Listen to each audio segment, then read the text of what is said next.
এখানে কোমরের সিট কভারটা খুলে গেছে।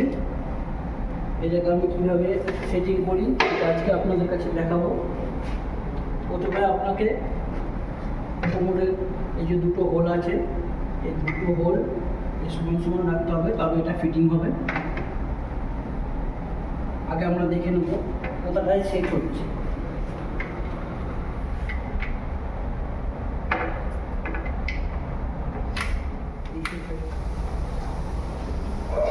আমরা টাইট করে নেব।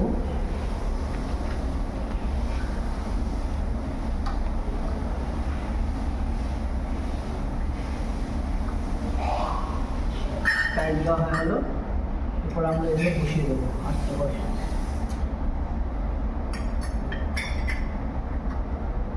সাথে ম্যাচ করে আস্তে করে চেপে বসিয়ে দেবো। এই যে লক হয়ে গেল, এবার দেখুন আরামসে লেগে গেল।